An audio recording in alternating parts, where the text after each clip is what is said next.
বিশ্বের অর্থনৈতিক মানচিত্রে যখন অনিশ্চয়তা, বৈশ্বিক বাণিজ্যের উত্তেজনা ও বড় বড় শক্তিধর অর্থনীতিগুলোর নীতি পরিবর্তনের ঢেউ প্রবলভাবে আঘাত করছে, ঠিক তখনই ভারত এমন এক দেশ হিসেবে উঠে এসেছে যে দেশ নিজের স্থিরতা, নীতিসঙ্গতি ও ভবিষ্যৎ পরিকল্পনার মাধ্যমে বিশ্বকে বারবার চমকে দিচ্ছে।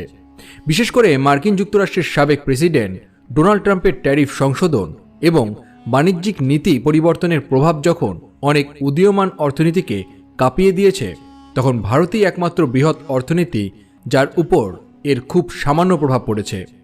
বরং ভারত এতটাই দক্ষতার সঙ্গে পরিস্থিতি সামনে নিয়েছে যে মুডিস, ভারতের অন্যতম প্রধান রেটিং এজেন্সি, স্পষ্ট বলে দিয়েছে ভারতই হবে বিশ্বের দ্রুততম প্রবৃদ্ধির বৃহৎ অর্থনীতি।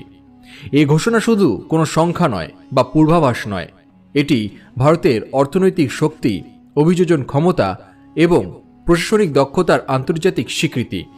বিশেষ করে এমন এক সময়ে যখন অধিকাংশ দেশের রপ্তানি কমছে, জ্বালানি বাজারে চাপ রয়েছে, বৈশ্বিক সরবরাহ শৃঙ্খলা বিঘ্নিত হচ্ছে, ঠিক তখন তার রপ্তানি বাজারকে সফলভাবে পুনর্গঠন করে প্রমাণ করেছে পরিবর্তন যাই হোক, ভারত থেমে থাকবে না। বরং প্রতিটি সংকটকে সুযোগে বদলে দিতে ভারত এক অভূতপূর্ণ ক্ষমতা অর্জন করেছে। আজকের এই দীর্ঘ বিশ্লেষণাত্মক কন্টেন্টে আমরা দেখব ট্রাম্পের ট্যারিফ নীতি কেন ভারতের বড় কোনো ধাক্কা দিতে পারেনি, মুডিস কেন ভারতের প্রশংসায় পঞ্চমুখ, কোন কৌশলের মাধ্যমে ভারত তার রপ্তানি বাজারকে নতুনভাবে সাজিয়েছে এবং ভবিষ্যতে ভারতের জন্য সম্ভাবনা দরজা কতটা বড়ভাবে খুলে যাচ্ছে। বিশ্ব বাণিজ্য ট্রাম্পের ট্যারিফ পরিবর্তনকে অনেকে একটি বড় ভূমিকম্প বলে মনে করেছিলেন। যুক্তরাষ্ট্রে আমদানি হওয়া বহু পণ্যের উপরে বাড়তি শুল্ক আরোপ করা হয় এবং অনেক দেশই এই সিদ্ধান্তের ফলে অত্যন্ত চাপের মুখে পড়ে। অনেক উদীয়মান অর্থনীতি মার্কিন বাজারে রপ্তানি করতে গিয়ে উল্লেখযোগ্য আর্থিক ক্ষতির শিকার হয়। কিন্তু ভারত সেই দেশের তালিকায় নেই কেন? এর দুটি প্রধান কারণ রয়েছে। প্রথমত, ভারত গত কয়েক বছরে মার্কিন বাজারের উপর অতিরিক্ত নির্ভরশীলতা কমিয়ে এনেছে। ভারত খুব বুঝে গেছে একক বাজারের উপরে অতি নির্ভরতা দীর্ঘমেয়াদে ঝুঁকিপূর্ণ। তাই ভারত আগেই বহুমুখী বাজারে প্রবেশ করেছে। মধ্যপ্রাচ্য, আফ্রিকা, দক্ষিণ পূর্ব এশিয়া, লাতিন আমেরিকা, ইউরোপ, যেখানে ভারতের পণ্য ও পরিষেবার চাহিদা ক্রমেই বাড়ছে।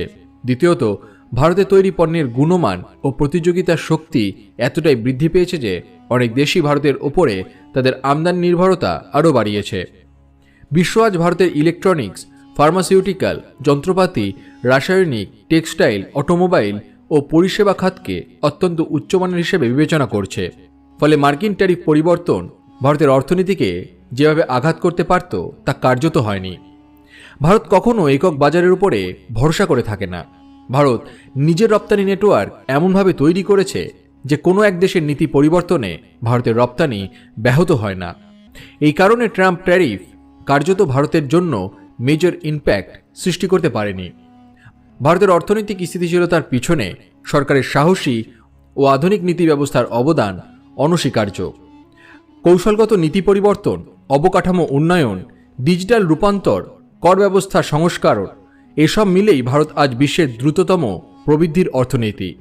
সরকার এমন এক পরিবেশ তৈরি করেছে যেখানে ব্যবসা শুরু করা সহজ, জিএসটি স্থিতিশীল, বিদেশি বিনিয়োগকারীরা নিরাপদ বোধ করেন, স্টার্টআপ ইকোসিস্টেম ফুলে ফেঁপে উঠছে, রপ্তানি নতুন লক্ষ্যবস্তু পাচ্ছে, কৃষিখাতে প্রযুক্তির ব্যবহার বাড়ছে। সবচেয়ে বড় কথা, ভারত আজ বিশ্বের কাছে একটি বিশ্বস্ত অংশীদার।